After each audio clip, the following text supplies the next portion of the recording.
Bismillahirrahmanirrahim. Assalamu alaikum. Transfer of thermal energy. Short answer questions.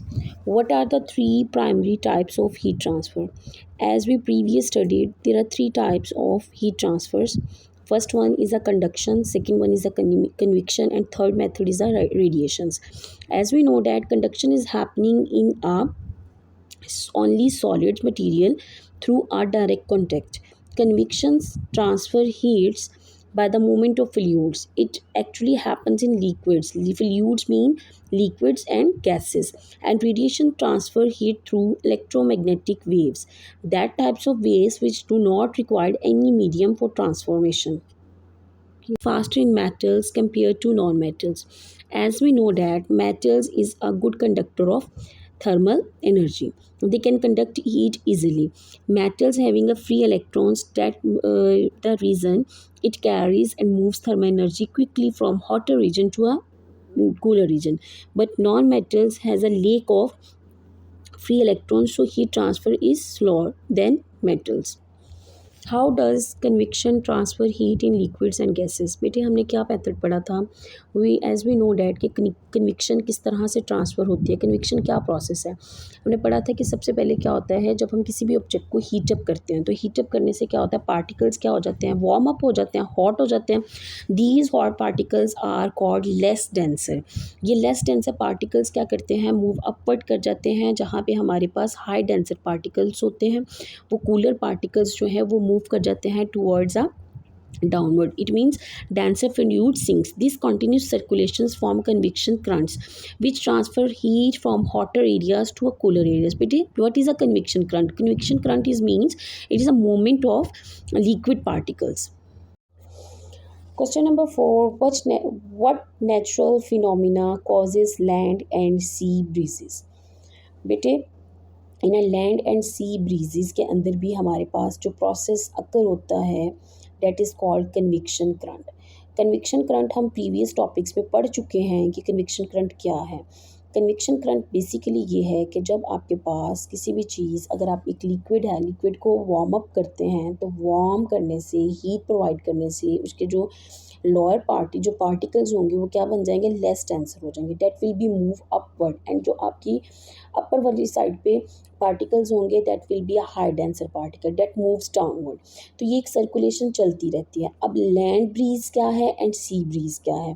बेटे sea breeze का मतलब ये है कि जो हवाएं आपकी, सी ब्रीज क्या है, सी ब्रीज हमने पढ़ा था कि हमारे पास एक साइड पे सी है, सी में क्या है, वाटर होता है, और सेकंड साइड पे हमारे पास लैंड है। डे टाइम में लैंड जो है वो जल्दी वार्म अप हो जाती है। वार्म एयर क्या करती है, मूव करती है from land towards a sea direction, तो that is called sea bridge.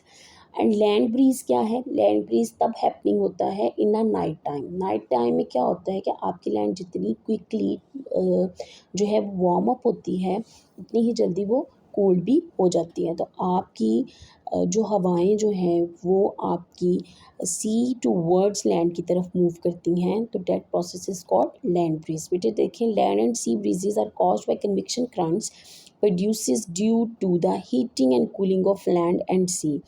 Warm air rises and cooler air moves in towards it, creating wind flow. Question number 11.5. How do birds and gliders take advantages of convection current? Basically birds and gliders जो है वो using करते हैं rising warm air by using a thermals. These upward convections currents lift them higher in the air, allowing them to glide for a long period without much wing movements. जी बेटे 11.6. What is radiation and how does it transfer heat? बेटे what is radiation? Radiation basically is an electromagnetic waves. Electromagnetic waves such as infrared radiation. How does it transfer heat? It does not require any medium. That's why heat transfer from sun towards the earth. बेटे this is the best example कि जो हमारी सन से अर्थ की तरफ raise आती हैं उनको किसी भी मीडियम की रिक्वायरमेंट नहीं होती, और that radiation is called electromagnetic waves. Why does a dull black surface emits and absorb more radiation than a silvery surface?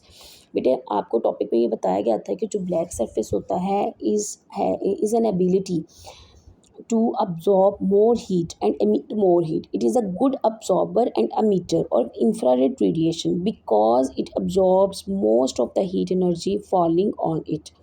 But जो हमारे पास शाइनी और सिल्वरी सर्फेसिस होती हैं वो क्या करती हैं, they are a good reflector. They minimal amount of heat can be absorbed and emits, but it is a good reflector.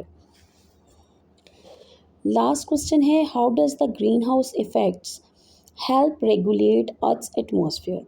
बेटे ग्रीन हाउस इफ़ेक्ट के अंदर क्या होता है, हमारे पास सनलाइट आती है towards earth.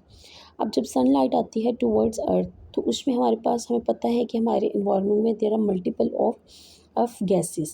So it greenhouse gases like carbon dioxide and water vapors. These maintain a stable temperature suitable for life on Earth. Constructed response question. Question number 1. During the Leslie Cube experiments, why does the dull black surface radiate more heat than the shiny surface one, even though they are at the same temperature?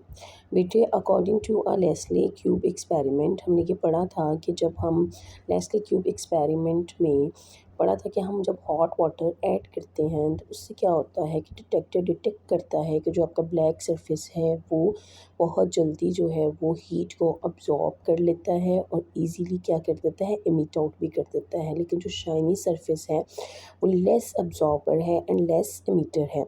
It is a good reflector.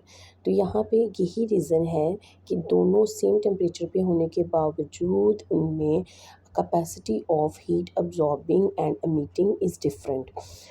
Next question है, how does the size surface area of a radiator affects the amount of heat in through radiation? Explain using a real world examples.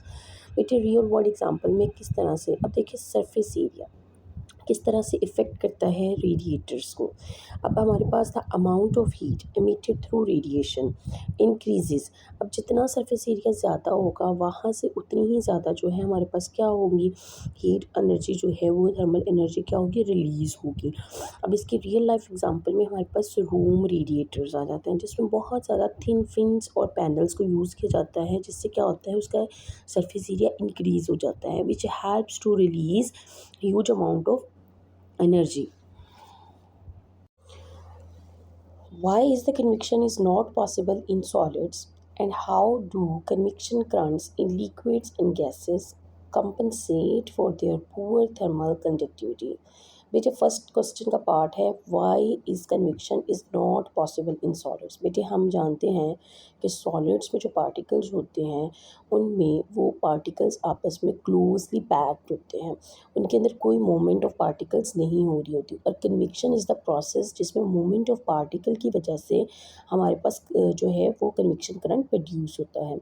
How do conviction current in liquids and gases compensate for their poor thermal conductivity? अब conviction current किस तरह से gases और liquids के अंदर जो है वो कंपनसेट करता है थर्मल कंडक्टिविटी को? हमें पता है कि हमारे पास जो है करंट ट्रांसफ़र होती है heat efficiently by circulating warm and cool regions. जब आपस में एक दूसरे को मूव करते रहते हैं तो वो कंपनसेट कर देते हैं फॉर वीक कंडक्शन को. जी बेटे नेक्स्ट क्वेश्चन है, how do birds like eagles and gliders manage to stay afloat without flapping their wings for hours? Explain the scientific principle involve. बेटे फर्स्टली हमें पता है कि जो बर्ड्स एंड ग्लाइडर्स हैं वो किस तरह से फ्लॉट करते हैं in the airs. They are using a thermals. क्या करते हैं, थर्मल्स को यूज़ करते हैं. थर्मल्स क्या हैं, हमारे पास राइजिंग वार्म एयर करंट है. ठीक है, अब हमारे पास ये किस तरह से साइंटिफिकली हम कैसे प्रिंसिपल को इन्वॉल्व कर सकते हैं. वार्म एयर हीटेड, हमें पता है कि हीटअप होती है एयर सन के थ्रू और वहाँ पे जो वार्म एयर है वो मूव कर जाती है राइजिंग अपवर्ड एंड जो हमारे पास कोल्ड एयर होती है वो मूव करती है downward. Therefore, that's why by circling within these rising plants, they gain high and remain in air without much energy use.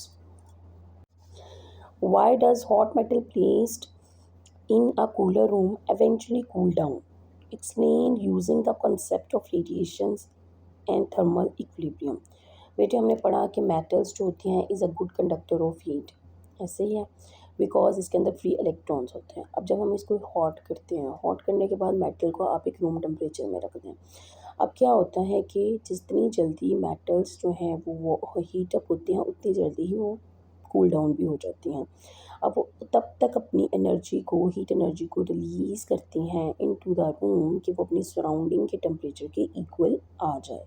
That state is called, temperature decrease होता जाता है, कूलिंग कंटिन्यूस रहती है even though it is equals to our room temperature, और that condition is called thermal equilibrium. बेटे simple example से मैं इसको आपको एक्सप्लेन करना चाह रही हूँ कि अगर हम कंसिडर करें कि एक रूम है, रूम में के अंदर आप एक हॉट कप वाटर या एक हॉट कप टी ला के रख दें, तो क्या होता है with the passage of time वो कूल डाउन हो जाती है। उसमें भी यही होता है कि आपके जो पार्टिकल्स, हॉट पार्टिकल्स होते हैं, वो मूव करते हैं, सर्कुलेट करते हैं इनटू योर सराउंडिंग, आपके रूम में, और उस तब तक मूव करते हैं जब तक कि उसका टेम्परेचर और रूम का टेम्परेचर इक्वलाइज ना हो जाए। That state is called thermal equilibrium.